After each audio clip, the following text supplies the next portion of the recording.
Okay, Michael, so next question. We've covered a couple of things here now so far, but let's say you had a time machine and you could go back in time to meet yourself when you're 20. What would you tell yourself? Good question. What would you tell your 20-year-old self if you could go back in Well, time? in a sense, what would I tell my son? That's the way I'd look at it, because he's Exactly, 17. very good point.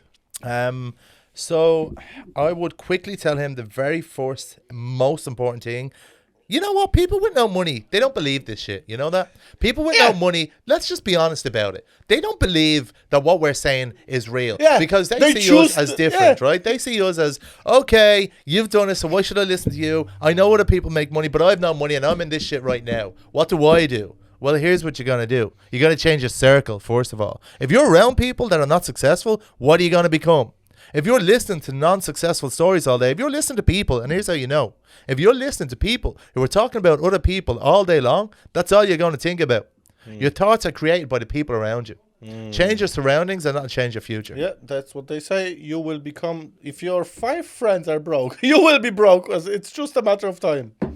Fuck the 5 friends. That was only a starter. Surround yourself with a room full of successful people. yeah. And if you go to any of these places like Samuel Leeds' course, if you listen to a little bit more Grant Cardone, if you make contact, and these people will make contact with like-minded people. But remember this, right? These people are always getting people that want to learn from them, right? So they do a school on like what we're doing, all right? But what you need to remember is if you want to be a part of their business life and their social life or whatever it might be, it's into the business world, but you got to bring value to these people. Yeah, I always get exactly. people that Yeah. come up to me and they're kind of like, so tell us your story. So tell us, what did you do? Okay, I've 100,000 of you, but just tell me something that you'll bring into my life. You Yeah, know what I mean? yeah. Give me something back and I'll give you some of my time. People need to understand. At least buy me a fucking vodka, man. Yeah, Do you know what I mean? there need to be some sort of a balance.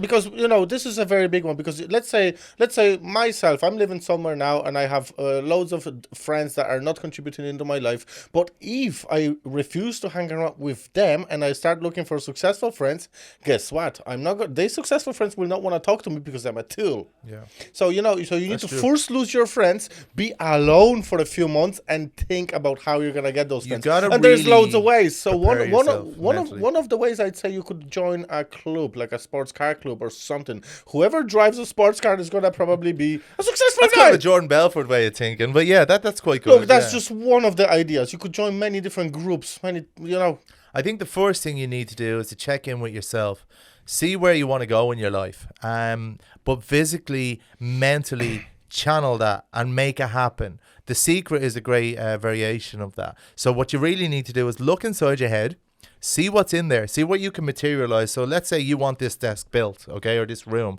or this studio, or even that glass of water, which is not water. So let's say you want that. What do you got to do? You said when I walked in here today, you turned around and you said, okay, we need to have a drink. Instantaneously, the first thing that was thought of was we need to go get the glasses to have the drink, right? Because there's 2 of us. So your mind is already thinking of reaction.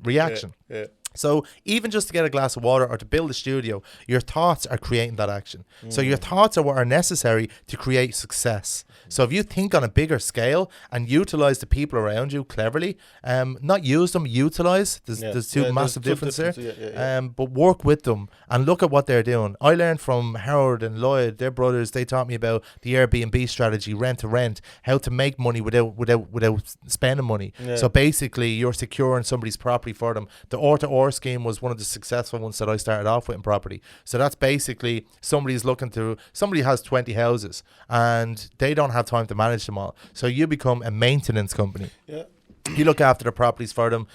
You take them for $2,000 a month. I had 8 properties in Edinburgh just before COVID. So you take these, and these were all in selling key areas, So I put them on Airbnb, filled them up, flipped them over. You'd make about $3,000 per house. And 3 did by you- 8 is 24. Did you have to apply for a property license up in the UK? Because you have to apply here. You have to. There's laws. So Edinburgh is completely different to the UK.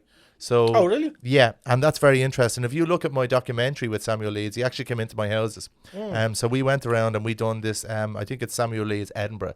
I took over the whole of Edinburgh with the property scheme in the UK. So if you have a look at that, you'll see all my properties that I had. You should actually throw a link to that as well underneath. Yes. But what you'll see is that I invented something in Edinburgh that nobody did. The Irishman, yeah. Oh, no. So if you go to Edinburgh and you're a landlord and you buy a house, you can only hold a tenant for 30 days.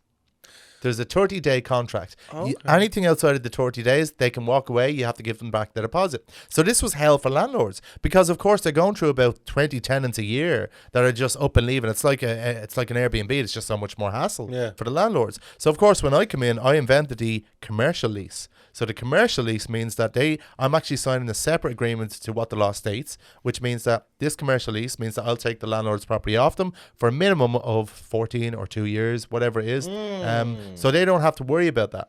So I've taken that whole worry of every month somebody can walk away. So I invented that over there, and that's actually on the Samuel Leeds story as well. So I done that by A. So of course, when I invented this problem solver for landlords, they were all jumping on me. So within I think the space of 6 months, I had 8 properties in 6 months. You know, that was unbelievable. I learned over there a lot of things, but we'll go into that as well.